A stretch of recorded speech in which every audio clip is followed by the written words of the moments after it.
En vez de tener un diálogo de verdad, buscando un acuerdo, lo que tenemos es intoxicación informativa y provocaciones. Las mentiras de Occidente socavan la confianza en las instituciones internacionales y en el derecho internacional como garantía de justicia y de protección de los débiles. Estas tendencias negativas que vemos también en la ONU, después de acabar con el nazismo y el militarismo japonés, se creó la ONU para evitar el conflicto entre los miembros. Pero lo cierto es que el futuro del orden mundial se decide hoy y es claro para cualquier observador objetivo.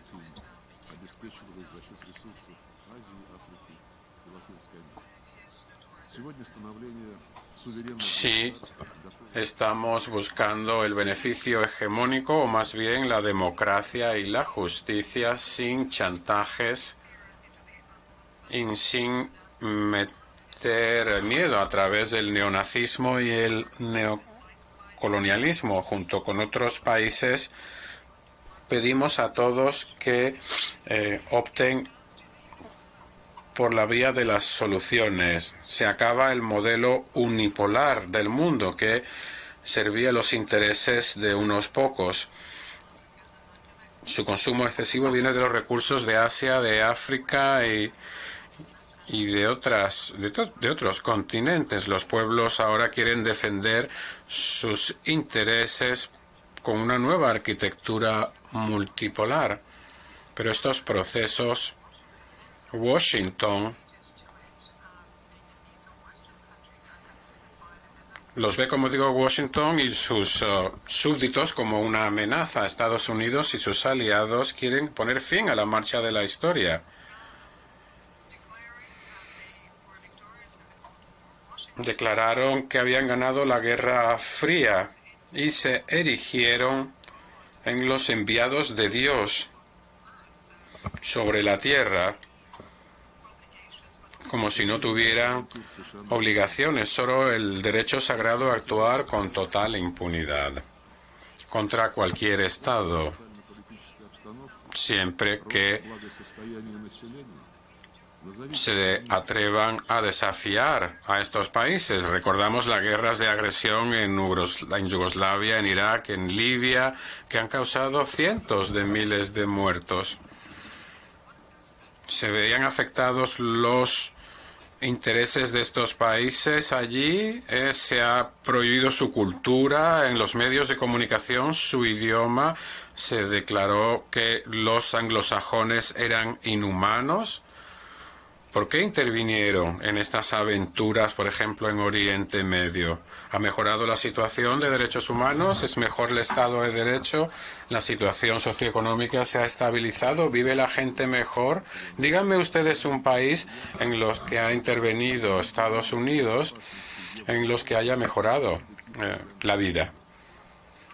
El intentar establecer el modelo unilateral bajo la excusa del orden normativo, Estados Unidos busca la confrontación entre los bloques. ¿Están ustedes con nosotros o en contra de nosotros? No buscan el término medio.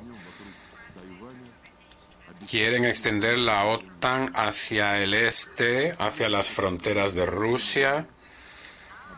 Estados Unidos ahora quiere subyugar también Asia.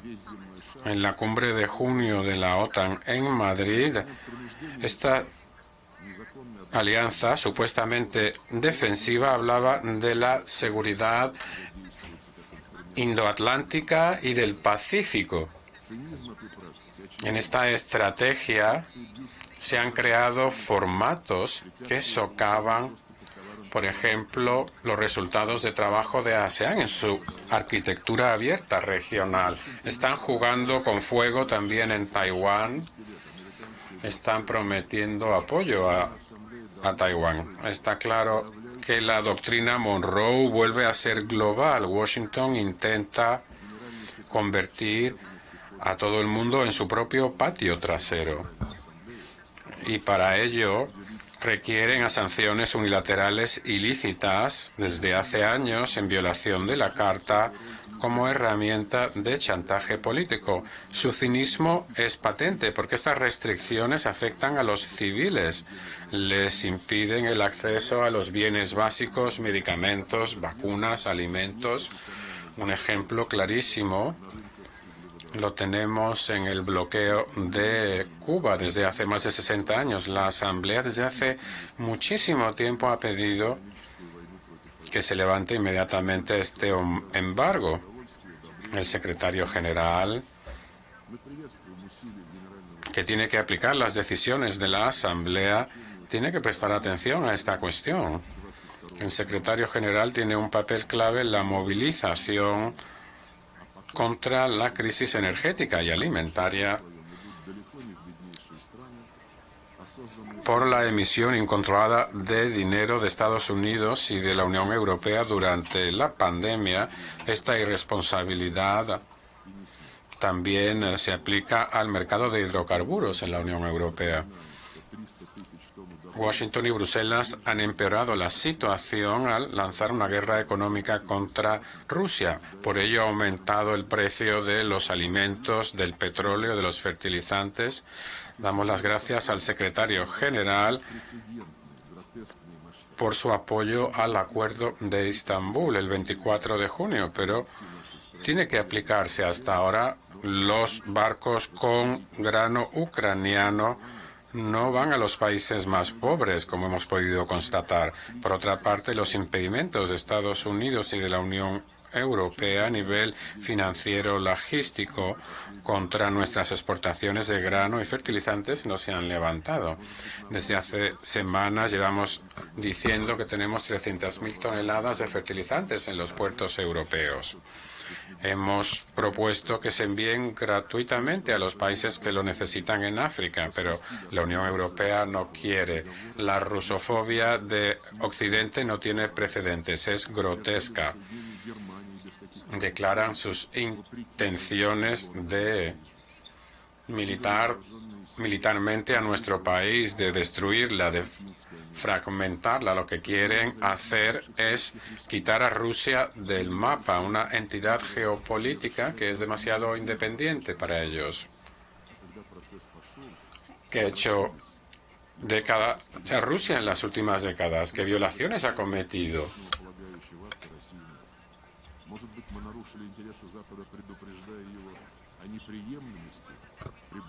¿Impedimos los acuerdos de Dayton?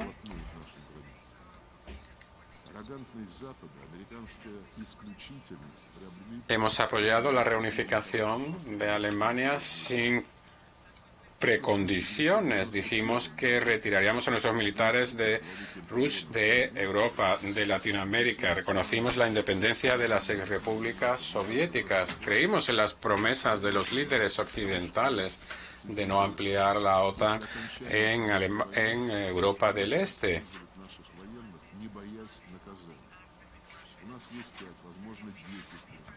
Firmamos un acuerdo con ellos. Les dijimos que era inaceptable el aceptar esta estructura militar ofensiva a nuestras fronteras. La arrogancia de los europeos y de los americanos son muy destructivas. Tras el final de la Guerra Fría, ya en el año 91, Paul Wolfowitz en el Pentágono, en sus conversaciones con los comandantes de la OTAN en Europa, con Wesley Clark concretamente, decía que tras el fin de la Guerra Fría, y cito, podemos utilizar a nuestros militares sin miedo a las represalias. Tenemos 5 o 10 años para limpiar el régimen de Rusia, de Irak, de Siria, hasta que haya otra superpotencia que pueda cuestionar estas actividades. Estoy convencido de que en las memorias de alguien encontraremos la historia de cómo se desarrolló la estrategia americana en Ucrania, pero los planes resultan evidentes, en este caso los de Washington. A solicitud de Estados Unidos y de la Unión Europea, apoyamos el acuerdo con el presidente Yanukovych de Ucrania con las fuerzas de la oposición para resolver la crisis en febrero del 2014. Acuerdos garantizados por Alemania, Polonia y Francia. Pero la mañana siguiente los ignoraron los líderes del golpe de Estado sangriento que humilló a Occidente. Occidente se encogió de hombros y empezaron a bombardear el este de Ucrania, donde no se aceptó el resultado del golpe de Estado. Se hizo héroes a los cómplices de los nazis. Tenemos que aceptar que Kiev prohíba la educación y el idioma y la cultura rusa, su obsesión con expulsar a los rusos de Crimea, su guerra contra Donbass, sus propios ciudadanos.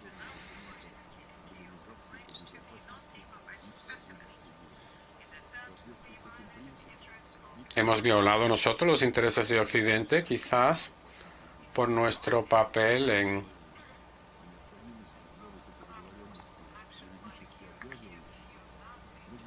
la oposición a los neonazis de Kiev en el este de Ucrania.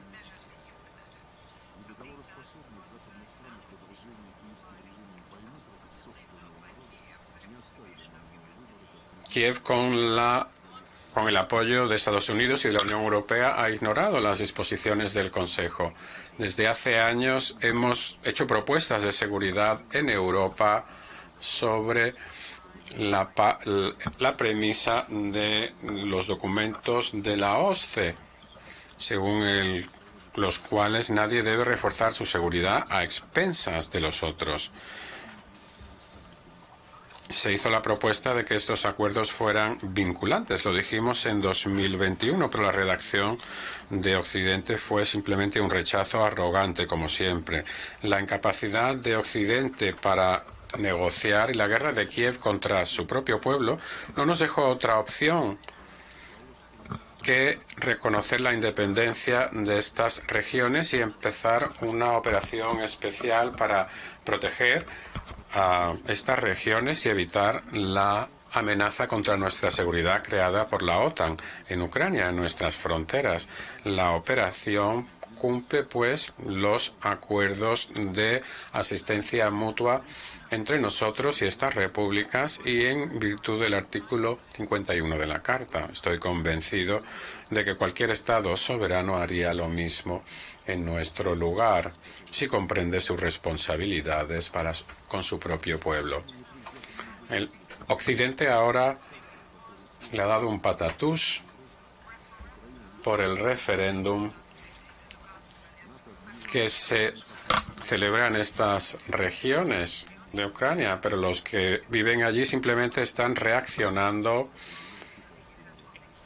a lo que ha dicho el señor Zelensky en agosto del 2021.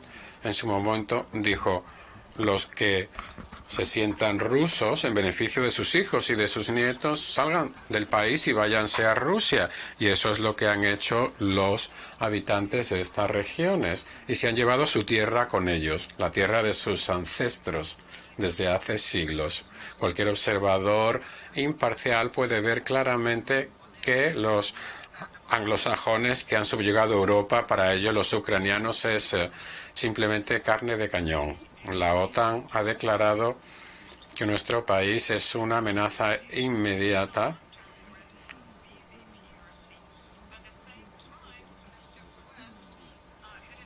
Occidente, bajo el liderazgo de Washington, amenaza también a otros países diciendo que los que desobedezcan serán los siguientes. Una de las consecuencias de la cruzada de Occidente es la reducción del multilateralismo, que se han convertido estas instituciones en herramientas que utiliza Occidente para su propio interés en la ONU, el Consejo de Derechos Humanos, UNESCO y otros foros multilaterales. La Organización para la Prohibición de Armas Químicas ha sido privatizada, claramente. Se hace lo posible. Se hace lo mismo también en la Convención sobre Toxinas y programas biológicos que afectaría a las existencias que tiene Estados Unidos en todo el mundo. Programas que son muy dañinos. Es algo irrefutable. Lo hemos visto en Ucrania. Se quiere privatizar la Secretaría de Naciones Unidas, también con una narrativa neoliberal que ignora la cultura y la civilización de otras regiones del mundo. Pedimos que se siga la Carta y que se dé una representación geográfica equitativa para que no haya un país que domine la Secretaría. Washington ha creado también una situación imposible en relación a sus obligaciones como país anfitrión en virtud del acuerdo de sede para garantizar las condiciones de participación de todos los miembros en el trabajo de la ONU.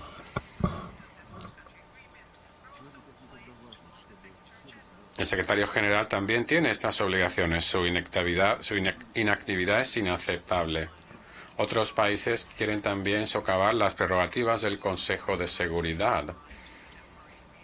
Lo cierto es que la ONU tiene que estar en línea con la realidad contemporánea. Queremos un Consejo más democrático, ampliando la representación de África y Latinoamérica y Asia. India y Brasil son actores internacionales claves y buenos candidatos a miembros permanentes. Al mismo tiempo, es necesario dar mucha más visibilidad a África en el Consejo de Seguridad. Todos tenemos que reafirmar nuestro compromiso con la Carta para restablecer nuestra responsabilidad colectiva con el destino de la humanidad. Por eso, en julio del 2021, un grupo de amigos en apoyo de la Carta se creó oficialmente. Nosotros somos copatrocinadores y el grupo integra ahora a 20 países. Nuestro objetivo es velar porque se cumpla plenamente las normas de derecho internacional en contra del unilateralismo. Pedimos a todos que se sumen a esta iniciativa.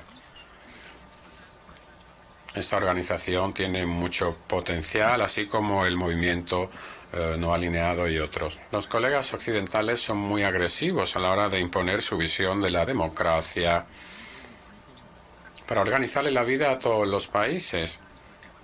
Ellos, desde luego, no siguen las normas democráticas en los asuntos internacionales, como vemos en Ucrania de nuevo. Parece que Rusia ha justificado su postura y Occidente no está de acuerdo. ¿Qué opinan otros miembros de la comunidad internacional? Tienen que poder decidir con libertad, estar con unos, con otros o ser neutrales. Eso es lo que ocurre en la democracia. Cuando hay diferencias políticas, estos defienden sus puntos de vista. Pero Estados Unidos y sus aliados no dejan elegir, amenazan, le retuercen el brazo a todo el mundo, a todo aquel que quiera pensar de manera independientemente. Y exigen con amenazas que los países se sumen a las sanciones antirrusas. Esto no les funciona muy bien, pero resulta patente que estos actos de Estados Unidos y de sus satélites no son democráticos. Es una dictadura clarísima. Vemos que Washington y la Europa subyugada por los americanos temen la desaparición de su hegemonía y para ello utilizan medios ilícitos, sanciones ilegales contra sus competidores económicos en el ámbito de la información, la cultura.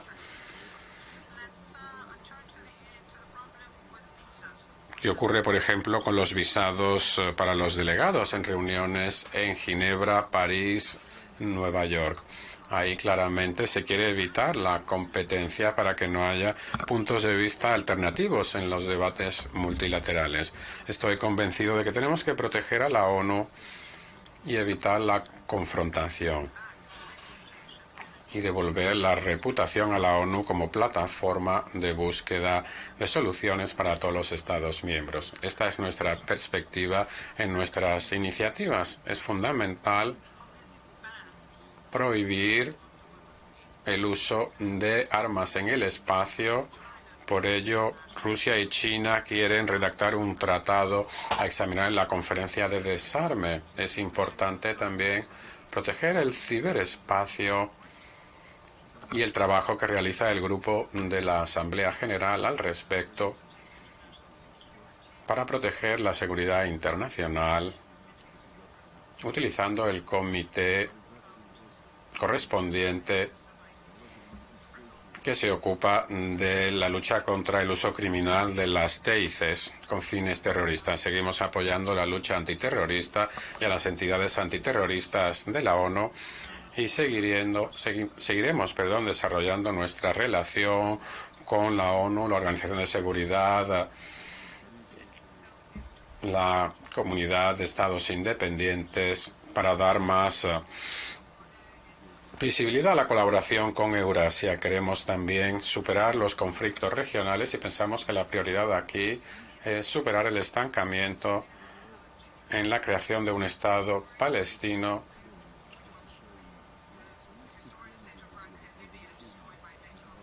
y recuperar o reconstruir Libia, destruida por la agresión de la OTAN, y tener un proceso de reconciliación nacional en Yemen, superar la presencia de la OTAN en Afganistán. Estamos trabajando para restablecer también el plan nuclear con Irán,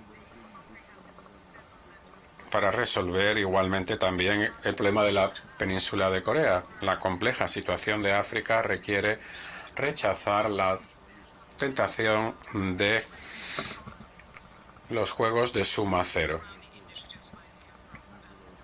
Hemos de apoyar las iniciativas de la Unión Africana. Nos preocupa la situación en Kosovo y Bosnia-Herzegovina, que está llevando a la destrucción del orden jurídico internacional, tal como establecen las resoluciones correspondientes y el acuerdo de Dayton. En tiempos como estos es lógico buscar la cabalidad de nuestros predecesores. En palabras del ex secretario general Dag Hammarskjöld, que recordaba los horrores de la Guerra Mundial, dijo, y cito: la ONU no fue creada para llevar a la humanidad al paraíso, sino para salvar a la humanidad del infierno. Son palabras de lo más apropiadas. Nos piden que entendamos nuestra responsabilidad individual y colectiva de crear un desarrollo pacífico y armonioso para las generaciones futuras, y todo el mundo debe demostrar voluntad política. Estamos dispuestos a realizar esta labor honesta y estamos convencidos de que se puede garantizar la estabilidad del orden mundial si volvemos únicamente a los orígenes de la diplomática de Naciones Unidas, a partir del principio básico de la democracia, respeto a la igualdad soberana de los Estados. Gracias.